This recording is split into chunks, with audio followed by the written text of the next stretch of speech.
낮은 해처럼 밤의 달처럼 그렇게 살 수 없을까. 욕심도 없이 어느 세상 위주로 온전히 남을 위해 살듯이 나의 인생에 겁이 있다면 이 땅에는 과소는 돼요.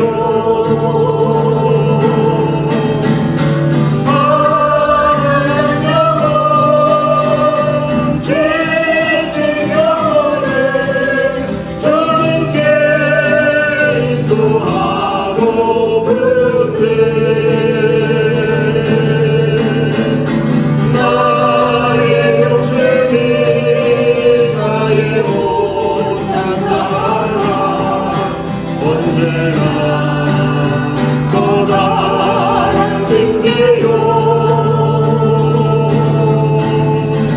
나를 들들러 하늘 공고케 하리. 주님여 나를 도와주소서. 항상 쉬지 않으시고 일하시며 오늘도 저희들을 축복의 길로 인도하시고자 예배 허락하시며 이 세상에 교회가 신을 성취하시고자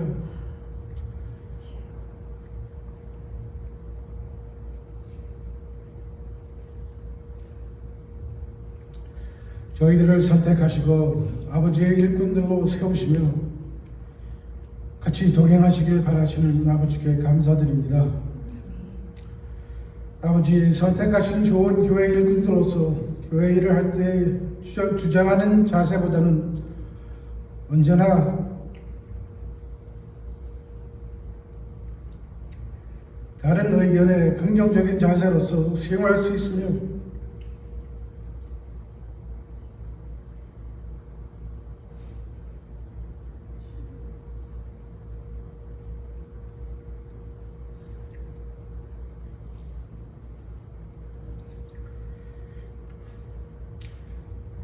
자신의 의견에 반대되는 일이 결정될 때 책망에 노여워하지 않고 결정된 일에는 언제나 순종하는 자세를 가져야 함과 저희들이 자신을 억제하고 말과 행동에 있어서 성도들 간에나 교회 일들을 하는 데 있어서나 목회자에 대하여 평화의 도구로서 충성을 다하는 것이 일꾼들의 본분이라 함을 아버지의 말씀을 통하여 깨달았음에도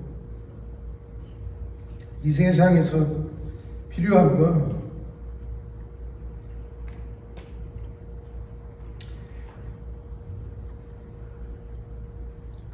저희들 욕심을 채우기 위하여 아버지께 기도드렸으며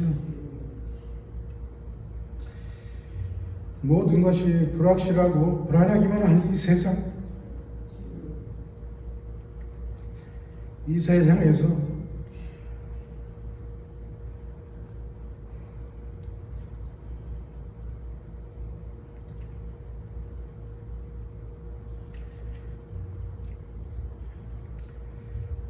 눈에 보이는 것만 바라보고 살아왔음을 용서하여 주소서.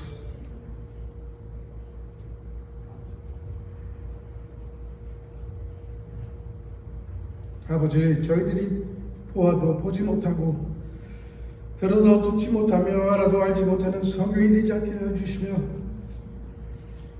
저희들이 마음을 열어주사 믿음의 눈으로 아버지를 바라볼 수 있게 하소서.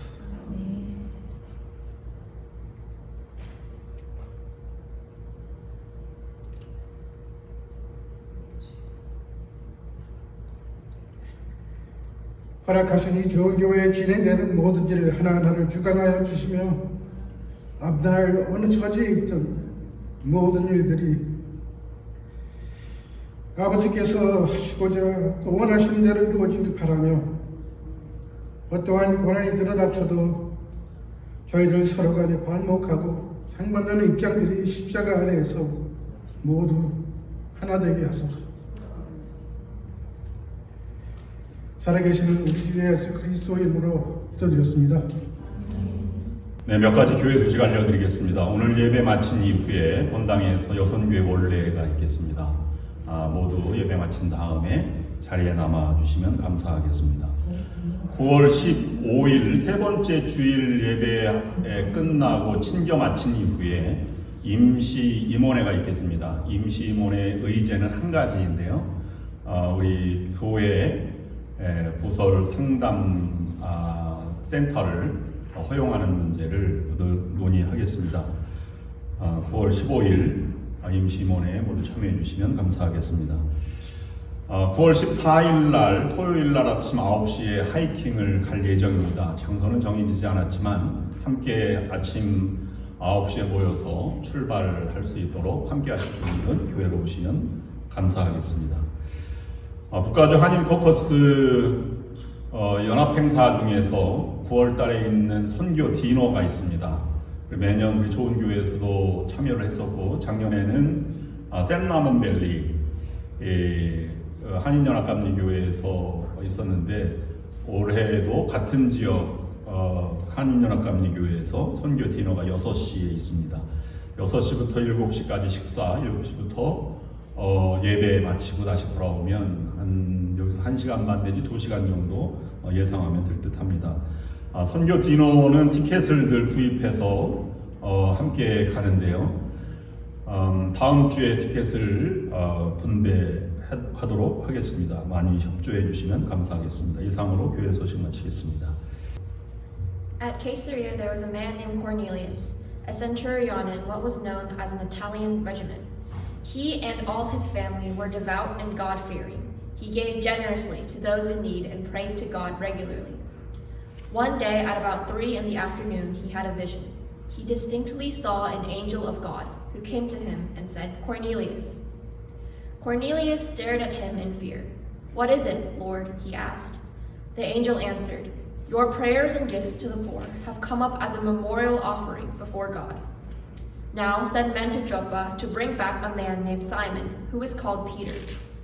He is staying with Simon, the tanner, whose house is by the sea." When the angel who spoke to him had gone, Cornelius called 2 of his servants and a devout soldier who was one of his attendants. He told them everything that had happened and sent them to Joppa. About noon the following day, as they were on their journey and approaching the city, Peter went up on the roof to pray.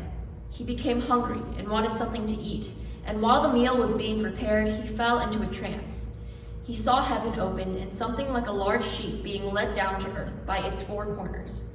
It contained all kinds of 4-footed animals, as well as reptiles and birds. Then a voice told him, "Get up, Peter, kill and eat." "Surely not, Lord," Peter replied. "I have never eaten anything impure or unclean." The voice spoke to him a second time. "Do not call anything impure that God has made clean." This happened 3 times, and immediately the sheet was taken back to heaven. While Peter was wondering about the meaning of the vision, the men sent by Cornelius found out where Simon's house was and stopped at the gate. They called out, asking if Simon, who was known as Peter, was staying there. While Peter was still thinking about the vision, the Spirit said to him, "Simon, 3 men are looking for you. So get up and go downstairs. Do not hesitate to go with them, for I have sent them." Peter went down and said to the men, "I'm the one you're looking for. Why have you come?" The men replied, "We have come from Cornelius the centurion.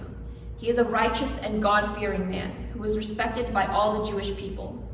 The holy angel told him to ask you to come to his house so that he could hear what you have to say." Then Peter invited the men into the house to be his guests. The next day, Peter started out with them, and some of the believers from Joppa went along. These are the words of God. 가이사랴에 고넬료라 하는 사람이 있으니 이달리아 부데라 하는 군대의 백부장이라. 그가 경건하여 온 지방과 여러 하나님을 경외하며 백성을 많이 구제하고 하나님께 항상 기도하더니 하루는 제 9시쯤 되어 환상 중에 밝히 봄에 하나님의 사자가 들어와 이르되 고넬료야 하니 고넬료가 주목하여 보고 두려워 이르되 주여 무슨 일이니까? 천사가 이르되 내 기도와 구제가 하나님 앞에 상달되어 기억하신 바가 되었으니 내가 지금 사람들을 요바에 보내어 베드로라 하는 시몬을 청하라. 그는 무두장의 시몬의 집에 익숙하니 그 집은 해변에 있다 하더라. 마치 말하던 천사가 떠나매 고넬료가 집안 하인 둘과 부하 가운데 경건한 사람 하나를 불러 이 일을 다 이루고 요바로 보내니라. 이튿날 그들이 길을 가다가 그 성에 가까이 갔을 그때에 베드로가 기도하려고 지붕에 올라가니 그 시각은 제6시더라. 그가 시작하여 먹고자 해 사람들이 준비할 때에 황홀한 중에 하늘이 열리며 한 그릇이 내려오는 것을 보니 큰 보자기 같고 네 귀를 메어 땅에 들이웠더라. 그 안에는 땅에 있는 각종 네발 가진 짐승과 기는 것과 공중에 나는 것들이 있더라. 또 소리가 있으되 베드로야 일어나 잡아먹으라 하거늘 베드로가 이르되 주여 그럴 수 없나이다. 속되고 깨끗하지 아니한 것을 내가 결코 먹지 아니하였나이다 한데 또 두 번째 소리가 있으되 하나님께서 깨끗하게 하신 것을 내가 속되다 하지 말라 하더라. 이런 일이 세 번 있은 후 그 그릇이 곧 하늘로 올려져 가니라. 베드로가 본 바 환상이 무슨 뜻인지 속으로 의아해 하더니 마침인 고넬료가 보낸 사람들이 시몬의 집을 찾아 문 밖에 서서 불러본때 베드로라 하는 시몬이 여기 유숙하느냐 하거늘 베드로가 그 환상에 대하여 생각할 때에 성령께서 그에게 말씀하시되 두 사람이 너를 찾으니 일어나 내려가 의심하지 말고 함께 가라. 내가 그들을 보내었느니라 하시니 베드로가 내려가 그 사람들을 보고 이르되 내가 곧 너희가 찾는 사람인데 너희가 무슨 일로 왔느냐. 그들이 대답하되 백부장 고넬료는 의인이요 하나님을 경외하는 사람이라. 유대 온 족속이 칭찬하더니 그가 거룩한 천사의 지시를 받아 당신을 그 집으로 청하여 말을 들으려 하느니라 하네. 다 함께 베드로가 불러들여 유숙하게 하니라. 이튿날 일어나 그들과 함께 갈새 요바에서 온 어떤 형제들도 함께 가니라. 아멘.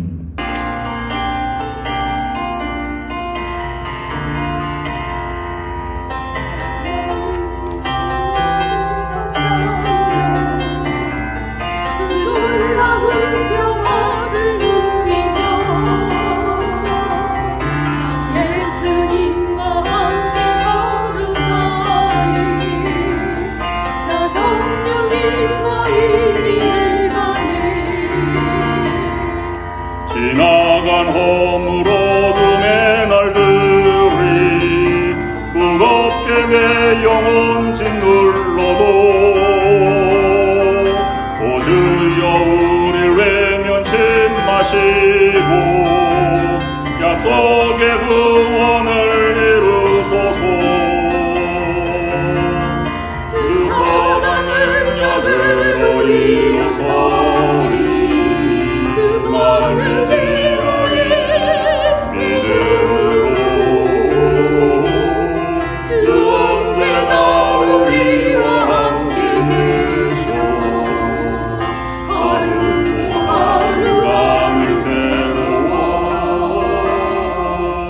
주께서 밝히신 작은 촛불이 어둠을 헤치고 타오르네. 그 빛에 우리 모두 하나 되어 오늘이 비추게 하소서. 주 사랑은 영으로 이루소리 주만을 지으리 믿음으로 주 언제나 우리와 함께 계셔 하루하루가 늘 새로워. 주께서 우리에게 허락하신 작은 촛불이 타게 하소서. 우리로 다시 하나 되게 하사 어두운 밝기 비춰주소서. 주 사랑은 영원하는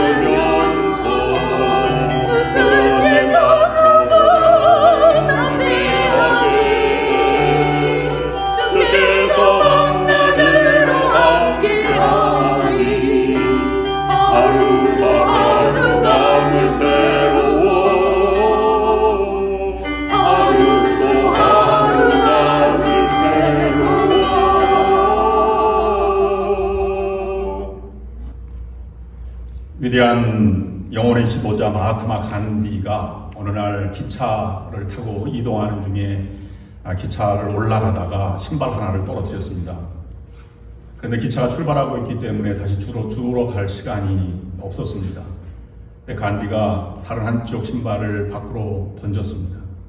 같이 갔던 수행원이 왜 신발을 던졌느냐 이렇게 말했을 때 간디가 만약에 신발이 필요한 사람이 주스면 한쪽만 주스면 무슨 소용이 있겠느냐, 다른 한쪽도 주워서 온전하게 신는 것이 훨씬 좋지 않겠느냐 이렇게 말했다고 합니다. 비폭력 저항운동, 인도의 독립운동의 지도자, 세계의 큰 이 비폭력 운동을 전개했던 간디의 일화 속에 담겨져 있는 그의 삶의 자세를 엿볼 수 있는 순간이었습니다.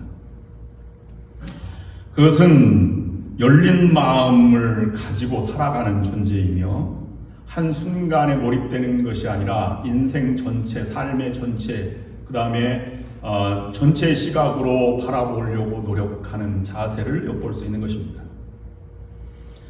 우리가 인생 전체를 보고 살면 아마 저는 어머니와 같은 심정이 아닐까 하는 생각을 해보았습니다. 그래서 어머니는 가장 높은 존재, 높은 곳, 어머니의 마음이라고 하지 않습니까? 섬김, 열린 마음, 기다림, 전체를 보는 시각, 그것은 어머니가 떠오릅니다. 이런 글을 읽어본 적이 있습니다. 아내와 어머니의 생각 차이, 같은 여성이지만 차이가 있습니다. 어머니는 값을 따지고 사지만 아내는 질을 보고 산다. 파한단을 살 때에도 어머니는 흙이 뚝뚝 떨어지는 것을 사지만 아내는 깨끗하게 다듬어 놓은 것을 산다. 어머니는 수돗물을 받아서 설거지하지만 아내는 수돗물을 틀어놓고 한다. 어머니는 생일날이면 그냥 한 끼 식사 집에서 때우자고 하지만 아내는 생일날이면 근사한 레스토랑에서 하자고 한다.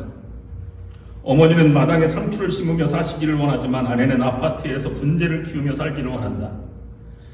어머니는 교회에 들어서면 무릎을 꿇고 기도하지만 아내는 주위를 둘러보고 음악 소리를 듣는다. 어머니는 가는 세월을 무서워하지만 아내는 오는 세월을 기다리며 살아간다. 같은 여성이지만, 같은 문화 속에서 살아온 여성이지만 세월이 지나면서 아내는 어머니로 성숙해져 가는 것입니다. 지난주에 이어서 베드로의 기적과 애니아를 살린 기적과 다비다를 살린 놀라운 그러한 이 기적을 우리가 묵상하였습니다. 시간이 지날수록 초신자들에게 부끄럽지 않은, 그에게 떨리는 마음으로 하나님 앞에 나아가 기도하고 치유하고 함께 해나가는 이 베드로의 모습을 보면서 그가 얼마나 성숙해져 나아가고 있는지, 얼마나 하나님 앞에 진실하게 살아가려고 노력하는지를 묵상하였습니다. 오늘은 그 한 단계 넘어가서 10장에 들어가면 베드로가 더 넓은 세계를 향해서 전체를 바라보고 살아가는 이 삶의 모습을 볼 수 있습니다. 그것은 베드로가 고넬료를 만나는 장면입니다. 저는 세 주에 걸쳐서 이 베드로와 고넬료를 묵상하려고 하는데, 오늘 이 베드로가 고넬료를 만나는 사건 때문에 기독교 역사상 위대한 이 전개, 발전이 이루어지게 됩니다. 이것 때문에 이방 선교가 가능하게 되었고, 그 다음에 15장에 가서는 이방인의 할례를 받지 않아도 기독교로 들어올 수 있다 하는 예루살렘 공의의 결정이 내려진 다음에 안디옥에서 사도 바울이 이방 선교사로 파송해서 유대교를 떠나서 그 다음에 사마리아, 그 다음에 유대와 사마리아 땅끝까지 복음을 전해지는 그러한 역사적인 순간이 베드로가 고넬료를 만나면서 시작이 된다고 하는 것입니다. 오늘 고넬료가 하나님을 만나는 것부터 시작이 됩니다. 갑자기 하나님께서 고넬료에게 찾아오셔서 말씀하셨습니다. 여러분, 자기 전에 기도하려고 무릎 꿇고 기도하는데 비도 막 오고 바람도 불고 어두운 밤에 기도하려고 하는데 하나님 갑자기 여러분에게 말한다고 한번 생각해 보십시오. 얘야, 내가 내게 전한다. 그러면 여러분들은 어떻게 하시겠습니까? 할렐루야, 기다리던 하나님 드디어 찾아오셨군요. 이렇게 말씀하시겠습니까? 아니면 이게 어찌된 일인가? 하나님 나를 찾아오시다니 그래서 어안이 봉봉하고 놀라서 도망가시겠습니까? 아니면 하나님 아니시겠지, 어디 하나님이 나에게 말씀할 수 있어 못 들은 척, 못 본 척 이렇게 외면하시겠습니까? 고넬료가 기도하는 중에 오늘 말씀 보면 두려워하였다고 기록하고 있습니다. 정말 말씀하면 하나님 말씀을 우리가 찾아올 때가 있습니다. 말씀 묵상을 통해서 하나님의 음성을 들을 때, 야, 이런 말씀도 성경 말씀이 있다니 나에게 주시는 말씀인가 보다 이렇게 생각이 들 때가 있습니다. 또는 어떤 사건을 통해서 우리가 하나님을 경험할 때가 있습니다. 하나님이 이 일도 나에게 허락하시고 역사하시다니 놀라운 하나님의 능력이다. 그러나 어떤 사건을 통해서 뿐만 아니라 직접 말씀하실 때도 있습니다. 하나님 음성이 막 들리는 것 같아요. 그런 분들도 많이 신비 체험을 한다고 말하는 사람이 있습니다. 그런 신비한 경험이 없다면 기독교는 능력의 종교가 못 되었을 것입니다. 신비를 쫓아 신비주의로 가는 것은 잘못된 것이지만 내가 말로 표현할 수 없는 하나님을 만나는 경험, 그것 때문에 하나님의 현조를 체험하는 떨리는 마음을 갖는 그런 감격은 우리에게 때로는 찾아올 수 있는 것입니다. 그런 일을 통해서 때때로는 하나님이 우리를 활용하시기도 하고 우리가 하나님의 일을 행하게 되기도 합니다. 오늘 본문 말씀은 고넬료와 베드로에게 하나님께서 직접 계시로 환상 중에 꿈속에 말씀하신 장면들입니다. 우리가 열려진 마음으로 오늘 본문 말씀을 대하시면 새로운 믿음의 세계가 열리게 될 것입니다. 신비를 체험하지만 그것은 고넬료가 한 번도 생각했거나 기대했던 현상이 아니었습니다. 베드로도 마찬가지였습니다. 내가 한 번도 생각하지 않은 방법으로 나를 찾아오시고 나를 부르시고 나에게 말씀하시는 이 감격의 경험들이 베드로와 고넬료뿐만 아니라 오늘 신앙생활하는 여러분들에게도 있기를 주님의 이름으로 축원합니다. 그러면 고넬료와 베드로가 이 환상과 신비한 경험들을 통해서 이 깨달은 것은 무엇인가 하는 것입니다. 그것을 깨닫고 신앙이 이전보다 더 성장하게 되었고 넓은 세계를 바라보고 전체를 바라보고 하나님의 뜻을 향해서 걸어가는 베드로를 우리가 묵상해 볼 수 있습니다. 첫 번째 묵상할 수 있는 것은 섬기는, 일하시는 하나님을 베드로는 발견하게 된 것입니다. 사도행전 10장 1절 2절 말씀이 이렇게 기록하고 있습니다. 가이사랴에 고넬료라 하는 사람이 있으니 이달리아 부대라 하는 군대의 백부장이라.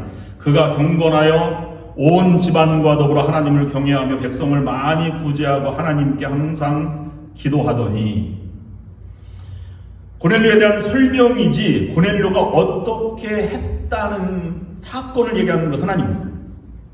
고넬료가 하나님을 보기를 원했고 기도했더니 이렇게 되었다라고 증명하는 것도 아닙니다. 아직 그에게는 사도들을 만난 경험이 없고 막연히 하나님을 경외하는 사람이었지 그에게 복음이 전해지게 되지 않았습니다. 그런데 하나님이 고넬료를 찾아오신 이야기입니다. 고넬료는 로마의 백부장으로 하나님을 믿는 사람이었지 그가 하나님을 직접 경험한 것은 처음 지금 시작입니다. 3절 4절 말씀에 보면 이렇게 기록하고 있습니다. 하루는 제9시쯤 되어 환상 중에 밝히 봄에 하나님의 사자가 들어와 이르되 고넬료야 하고 하니 고넬료가 주목하여 보고 두려워 이르되 주여 무슨 일이니까 천사가 이르되 내 기도와 구제가 하나님 앞에 상달되어 기억하신 바가 되었으니. 하나님의 음성을 똑똑히 들었습니다. 이것은 하나님의 역사하심을 경험했다는 것이고 하나님께서 일하신다는 것을 고넬료는 받아들이는 순간입니다. 두려워하였지만 두려워하여 떨림의 순간을 맞이해서 그것을 내가 수용하려고 하는 자세가 포함되어 있는 것입니다. 그 순간에 지붕에서 기도하고 있었던 베드로에게는 환상을 통해서 새로운 사명이 전달되었습니다. 고넬료와 베드로의 만남 이야기, 이 이야기는 곧 하나님의 이야기이자 하나님 나라가 예루살렘에서 사마리아로 그리고 이제는 이스라엘을 넘어 넓은 땅으로 확장되도록 고넬료와 베드로가 하나님을 만나는 경험부터 시작되게 된 것입니다. 여러분의 인생, 교회의 모든 상황과 문제들, 하나님 나라를 향해서 선교활동과 사역들, 이것은 하나님이 먼저 시작한 일을 우리가 따라서 가는 것입니다. 우리 개인의 삶, 가정의 모든 문제, 자녀의 문제들도 하나님의 역사가 있고 계획이 있습니다. 그 계획을 여러분들이 실천해서 하나님의 놀라운 인도하심을 따라 살아가는 여러분들이 될 수 있기를 주님의 이름으로 축원합니다. 그런데 하나님의 이들에게는 다음과 같은 일들이 있음을 이들은 깨달았습니다. 하나님은 일하시되 그냥 일하지 않고 하나님은 하나님의 계획을 가지고 사람을 찾고 그 사람들을 통해서 일하신다고 하는 것입니다. 하나님은 전능하시기 때문에 일 없이 계획 없이 하실 수도 있습니다. 우둔하고 계획서 없는 우리들이 계획을 세우고 일정을 짜고 일하지, 하나님은 일이 질서의 하나님이기 때문에 모든 그런 계획 없이 완전하시기 때문에 일에도 아무 문제가 없습니다. 그런데 하나님은 우리에게 의도적으로 이 계획을 하시고 그 일을 이루어 가신다는 것을 우리에게 말씀해 주고 있는 것입니다. 이 땅에 구원자이신 예수 그리스도를 보내신 것도 즉흥적으로 보내신 것이 아니라 아담이 죄를 범했을 때부터 여인의 아들이 뱀의 머리를 짓밟는 것처럼 그렇게 시작된 이 하나님의 계획은 마지막 때가 돼서야 그리스도를 보내심으로 죄를 사하여 주시는 구원자로 오신 것을 하나님의 구원의 계획 가운데 보내주신 것입니다. 오늘 고넬료와 베드로를 만나게 하신 것도 하나님의 계획인데, 이 하나님의 계획은 멀리 사도 바울을 통해서 복음이 로마로까지 전해지게 되기까지 지금 길을 열어주시고 사람을 만나서 선택하고 그 길을 지금 걸어가도록 인도해 주신 것입니다. 우리는 일주일 식단도 잘 어떤 것을 먹을까 계획을 짜서 시장을 보고 식사를 준비합니다. 그냥 무턱대고 시장을 보지는 않습니다. 전능하신 하나님도 계획을 세우시고 사람을 택하시고 그 계획을 이루어 가십니다. 본문에서는 구체적으로 이렇게 말씀을 하시고 욥바로 가서 바닷가로 가라. 그러면 무드장이 이 동물의 가죽을 팔아서 펴서 파는 사람의 집에, 시몬의 집에 베드로가 있을 것이니 그를 초청하여 예배를 드리라고 이렇게 구체적으로 말씀하셨습니다. 이 계획에 따르는 것이 고넬료의 오늘 사역이요, 그리고 계획에 따르는 것이 그들의 참 기쁨이요, 감격이요, 기적이요, 행복이라는 것을 우리에게 말씀해주고 있는 것입니다. 사람은 넓은 세상에 나아갈 때 반드시 한 소리의 음성을 듣고 그 음성을 따라서 목숨 걸고 살아가도록 되어 있다고 합니다. 믿음이 있고 없고 상관이 없습니다. 가장 내가 생각하기에 솔깃한 살맛나게 만드는 음성을 따라가게 되어 있습니다. 어떤 사람은 잘못된 음성에 인생을 걸고 투자하거나 보증을 서서 망하는 사람이 있습니다. 부정적인 소리에 실망하여 좌절을 느끼고 살아가는 사람도 있습니다. 또는 나는 아무 소리도 듣지 않는다고 하는 사람은 자기의 소리에 인생을 걸고 살아가는 사람입니다. 그러니 여러분에게 한 음성, 하나님의 음성이 여러분에게 들려져서 그 음성을 가지고 일생을 목숨 걸고 살아가는 여러분들이 될 수 있기를 주님의 이름으로 축원합니다. 고넬료는 그 하나님의 음성을 듣고 갔습니다. 오늘 우리는 누구의 음성을 듣고 따라가고 있습니다. 우리가 주님의 은혜만을 구하고 살아갑니다. 그런데 주님이 부담스러운 이 요청이나 사명은 늘 가까이 담아두고 살아가려고 하지 않습니다. 우리가 오늘 찬양단 처음 부를 때 낮엔 해처럼 밤엔 달처럼 찬양을 드렸습니다. 그런데 정말로 여러분 그렇게 사시기를 원하면서 부르십니까? 그러려면 하나님의 계획에 참여하는 마음의 자세가 되어야 합니다. 우리가 부르는 찬송 중에 찬송은 부르는데 마음속으로 잘 심정적으로 따라서 부르지 못하는 찬송이 있습니다. 부름받아 나선 이 몸 어디든지 가오리다. 빈들에 아골골짝 빈들에도 복음 들고 가오리다. 찬송은 부르지만 그냥 찬송만 부르는 것 같이 이렇게 부를 때가 많이 있습니다. 그런데 진정으로 쓰임받는 사람은 그 말씀대로 살아가는 것입니다. 하나님은 택하신 사람에게 계획을 말씀하시고 그대로 살아가기를 원하십니다. 때로는 구체적으로 우리에게 고넬료처럼 이렇게 살아가라, 이렇게 행동하라 라고 말씀할 때가 있습니다. 그럴 때 유면치 마시고 그 음성을 따라 살아가시는 여러분들이 될 수 있기를 바랍니다. 하나님은 그냥 말씀하시지 않습니다. 아모스 3장 7절 말씀에 이렇게 말씀하고 있습니다. 주 여호와께서는 자기의 비밀을 그 종 선지자들에게 보이지 아니하고는 결코 행하심이 없으시리라 라고 말씀하셨습니다. 모든 구약 시대부터 하나님은 사람을 세우고 노아를 세워서 심판을 준비하시고 모세를 세워서 출애굽을 준비하셨고 여호수아를 택하셔서 가나안 땅에 들어가도록 인도하셨습니다. 이것이 하나님이 택하시고 말씀하신 것이고 그 하나님은 마음이 열려져 넓은 마음으로 그것을 말씀하시고 사람을 찾으시는 것입니다. 두 번째로 우리 고넬료와 베드로가 발견한 것은 하나님의 마음이 열린 넓은 마음임을 이때 알았습니다. 열린 마음은 큰 마음입니다. 전체를 바라보는 마음입니다. 하나님은 12사도를 통하여 일하실 수 있었습니다. 그 중에서 어떤 계획은 몇 사람을 택하시고 사용합니다. 거기 왜 그 시대에 이방인 고넬료를 사용했는지 우리는 알 수 없습니다. 일하시는 방법도 다양합니다. 하나님은 이방인도 천한 사람, 무시당하던 이 무드장이 피장이 시몬의 집에 머물렀던 베드로를 사용하고 피장이 집도 사용하는 것을 보면 천한 자라도 사용하시는 것입니다. 환상을 통해서, 때로는 말씀을 통해서, 때로는 깨달음을 통해서, 성령을 통해서 하나님은 차별 없이 우리를 초청해 주시고 일터로 찾아가 일하라고 우리를 요청하고 있습니다. 어느 때는 우리가 이렇게 요청을 받았을 때는 하나님 앞에 깊이 묵상하고 실천해 나가는 훈련이 되어 있어야 할 것입니다.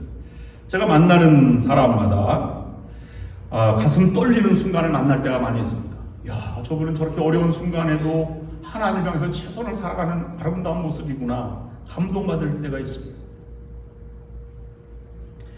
여러분, 삶의 부분을 열어서 때로는 여러분들의 사역이 물처럼 변할 수 있어야 하고 때로는 둥글기도 하고 네모지기도 할 수 있어야 합니다.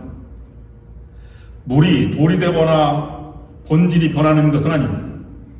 본질이 변하는 것은 잘못된 것입니다. 그래서 부흥회를 하면 아주 기쁘게 박수도 치고 기도도 하고 이렇게 하기도 하고, 여러분 젊은이 집회에 가보면 얼마나 젊은이들이 막 뛰고 기도하는지 알 수가 없습니다. 만약에 어른들이 있는 그곳에 젊은이들이 막 그렇게 뛰고 있으면 저것도 예배인가 못된 놈들이구만 이렇게 생각될 수도 있을 것입니다. 근데 그 모든 것들을 다 담아낼 수 있는 그릇이 될 수 있어야 할 것입니다. 제가 목회를 하면서 가장 많이 만나는 것은 꿈 얘기를 할 때 가장 많이 만납니다. 목사님, 어젯밤에 제가 꿈을 꿨는데요, 꿈에 천사가 나타나서 성경을 어디를 읽으라고 말씀하신 것 같은데 그게 무슨 뜻일까요? 저에게 묻는 사람이 있습니다. 제가 어떻게 합니까? 그분의 꿈을. 그분이 하나님이 그에게 말씀하시는 것을 그렇게 말씀하셨을 수도 있을 것이죠. 그분은 거기에만 집착이 되어서 그것을 자꾸 되뇌이고 이렇게 할 수 있습니다. 다른 말씀을 하실 때도 그걸 받아들일 수 있는 마음이 되어야 합니다. 말씀하시는 말씀은 안 들리고 들으려 하지도 않을 때 그것이 어떤 뜻일까 다른 사람이 묻는 경우도 있고 목회자에게 묻는 경우도 있습니다. 때로는 꿈에도 말씀하시고, 때로는 말씀을 통해서 말씀하시고, 때로는 목사님의 설교를 통해서도 말씀하시고, 때로는 기도 중에도 깨닫고 사건 중에도 깨닫고 봉사하다가도 하나님의 큰 뜻을 깨닫는 경우도 있습니다.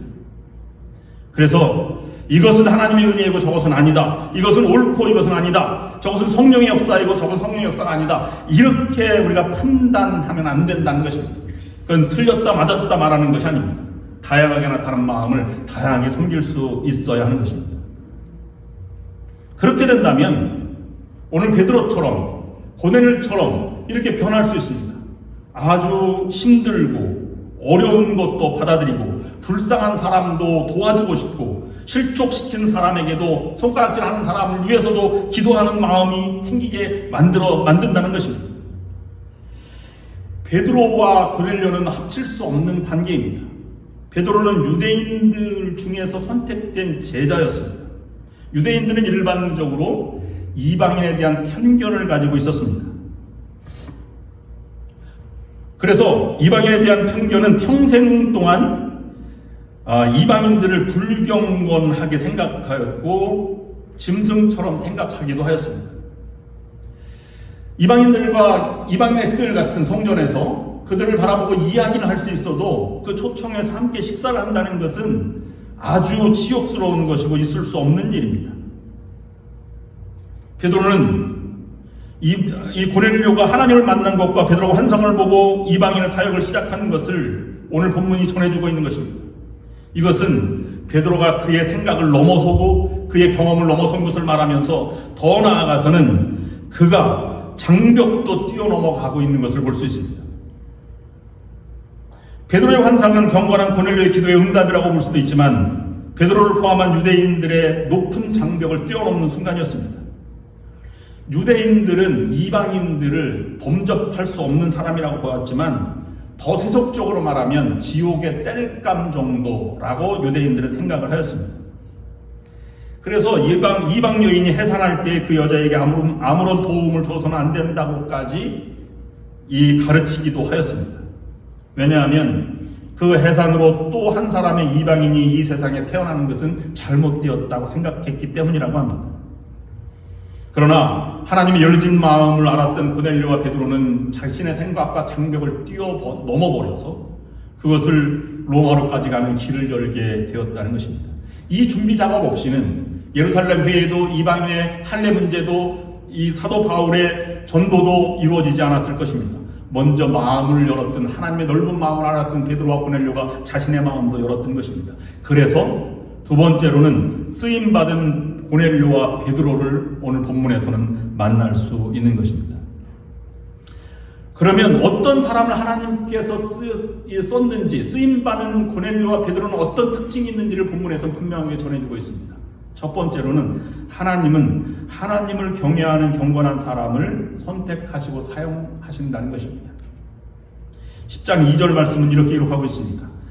그가 경건하여 온 집안과 더불어 하나님을 경외하며 백성을 많이 구제하고 하나님께 항상 기도하더니, 그가 경건하다는 말은 거룩하다는 말입니다.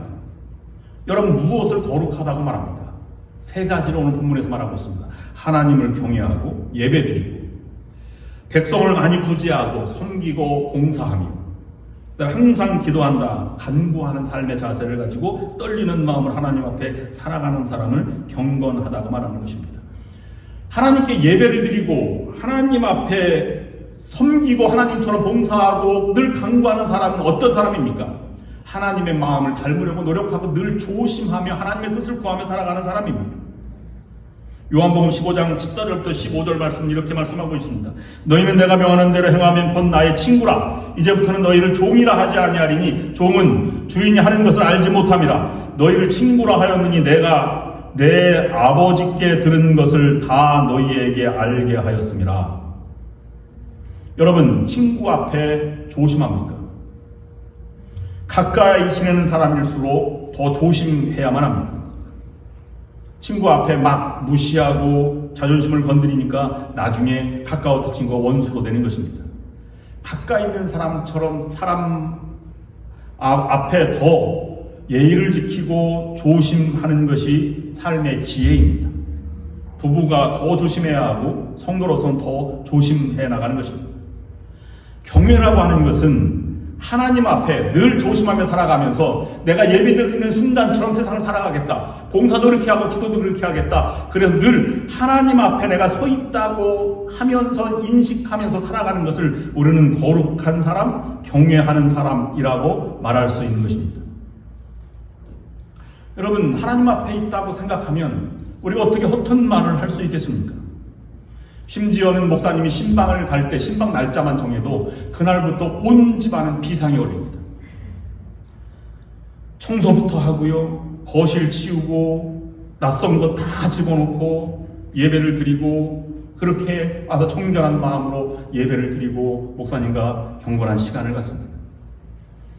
여러분, 하나님 앞에 있다고 생각하면 함부로 말할 수도 없을 뿐만 아니라 예배 시간에 껌을 씹을 수도 없고 늦을 수도 없고 하나님 앞에 대한 약간의 떨림의 순간이 있다면 예배 시간에 다른 곳으로 이동할 수도 없는 그런 경건한 시간을 갖게 된다는 것입니다. 즉 경건함은 하나님에 대한 경외함으로 하나님을 마음에 품고 살아가는 신앙인의 모습으로 나아가게 되는 것이고, 이미 베드로는 오직 그의 앞에는 하나님밖에 없었습니다. 가라 그러면 가고, 자기가 받아들일 수 없는 것을 솔직히 말하지만 그러나 하나님의 뜻이 무엇인가를 알면 그 길을 과감히 가는 것입니다. 다윗은 고백했습니다. 시편 4편 3절 말씀에 여호와께서 자기를 위하여 경건한 자를 택하신 줄 너희가 알지어다. 내가 그를 부를 때 여호와께서 들으시리로다. 시편 34편 9절 10절 말씀입니다. 너희 성도들아 여호와를 경외하라. 그를 경외하는 자에게는 부족함이 없도다. 젊은 사자는 궁핍하여 줄일지라도 여호와를 찾는 자는 모든 좋은 것에 부족함이 없으리로다. 우리의 문제는 너무 하나님의 은혜만을 구하다 보니까 내가 하나님 앞에 살아간다고 하는 경건과 거룩함이 사라져버린 것입니다.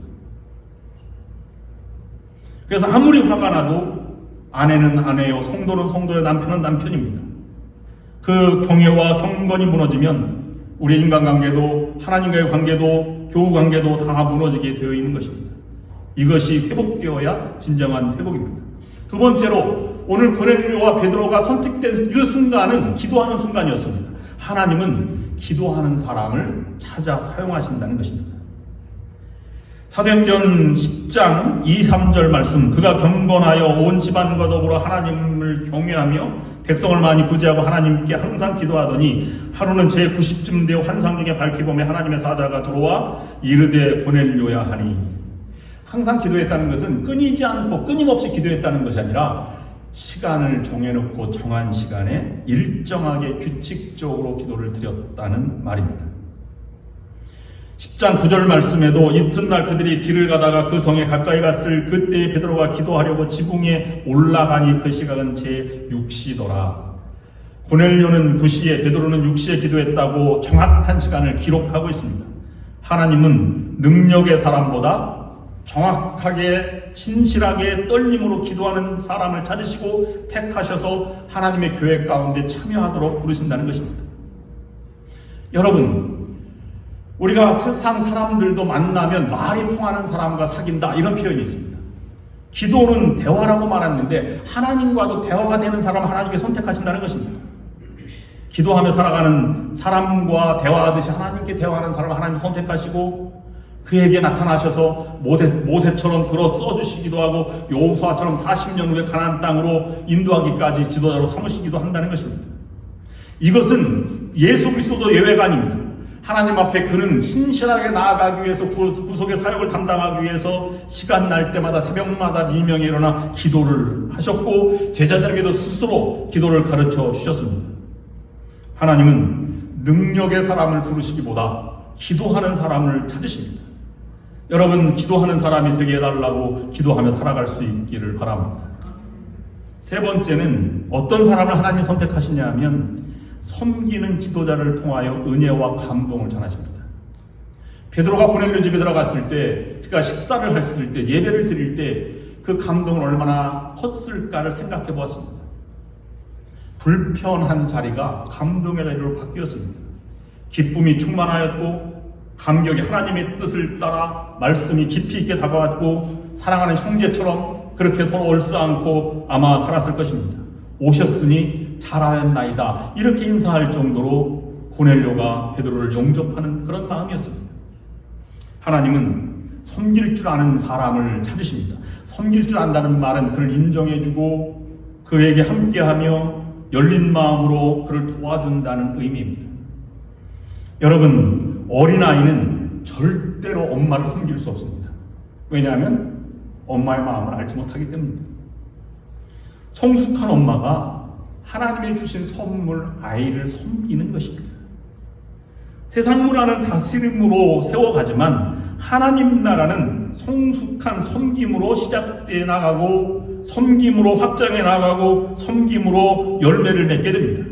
사랑은 곧 섬김이요 믿음은 곧 섬김입니다. 그래서 전도와 선교도 섬김이어야 하고 교제와 가르침과 훈련도 섬김이어야 하는 것입니다. 이 섬김이 없는 기도처럼 끔찍한 것은 없습니다. 기도하고 그리고 섬기는 사람이 되어야 하는 것입니다. 그래서 마가복음 10장 45절 말씀에 보면 인자가 온 것은 섬김을 받으리 함이 아니라 도리어 섬기려 하고 자기 목숨을 많은 사람의 대속물로 주려 함이니라 라고 말하고 있습니다. 그렇다면 세 번째, 이 섬김을 통해서 하나님은 감동과 감격을 만들어가지만 기적은 순종의 사람을 통해서 기적을 만들어가는 것입니다. 하나님은 베드로와 고넬료의 순종을 통해서 이방 선교의 기적을 만들어갔습니다. 이 단어는 가장 중요한 것입니다. 병원에 가면 혈압이 먼저 체크되는 것처럼 우리가 얼마나 기도하는 게, 얼마나 하나님을 따라 살아가는지, 얼마나 신앙이 깊은지는 그가 얼마나 하나님 말씀에 순종하는가에 따라서 판단되게 되는 것입니다. 아브라함은 모리아산에서 이삭을 드리는 순종함을 통해서 믿음의 조상이라고 그렇게 불려지게 되었습니다. 예수 그리스도 죽기까지 순종함으로 구원자가 되신 것입니다. 그래서 하나님은 인격자, 믿음이 충만한 자, 성령 충만한 자보다 더 순종의 사람을 귀히 바라보시는 것입니다. 마지막으로 하나님은 믿음으로 하나 된 가정을 택하여 사용하셨다는 사실입니다.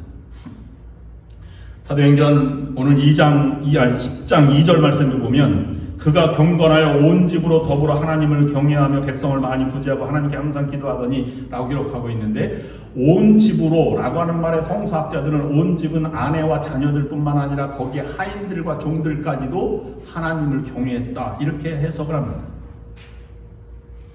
오늘날에는 신앙이 한 개인으로 이렇게 고백되지만 이것은 우리가 서구 사회 아니면 개인주의 이런 것 때문에 영향을 받은 것이고, 중세시대 이전 이 초대교회 때나 이런 때에는 개인이 아니라 온 집안이 함께 예수를 믿고 이렇게 나아가는 것입니다. 언젠가 우리가 얘기하다가 무슬림은 왜 이렇게 복음이 잘 전달될까? 아니 그 전도가 잘 될까? 아프리카 지역에 가면 무슬림 굉장히 많이 이렇게 된다고 합니다. 가정당 이렇게 전도를 하고 선교를 한다고 합니다. 연합감리교회도 중앙아프리카 같은 경우에는 연합감리교회가 막 기하급수적으로 막 부흥하고 있습니다. 왜냐하면 거기는 간 가족 아니면 부족 전체가 신앙의 고백으로 되어가고 세례도 이렇게 준다고 합니다. 제 친구 중에 하나는 필리핀에 선교사가 있는데 생긴 것도 꼭 필리핀 선교사처럼 생겼습니다. 박정채 목사라고. 그런데 어느 날 갑자기 선교를 갔는데 그 추장이 회개하여서 세례를 베푸는데 2,000명을 세례를 주었다는 것을 이 선교 보고 때 제가 들은 적이 있어서 깜짝 놀란 적이 있었습니다. 그것을 보면 온 집안이 함께 하나님의 은혜를 경험했다는 것은 놀라운 것입니다.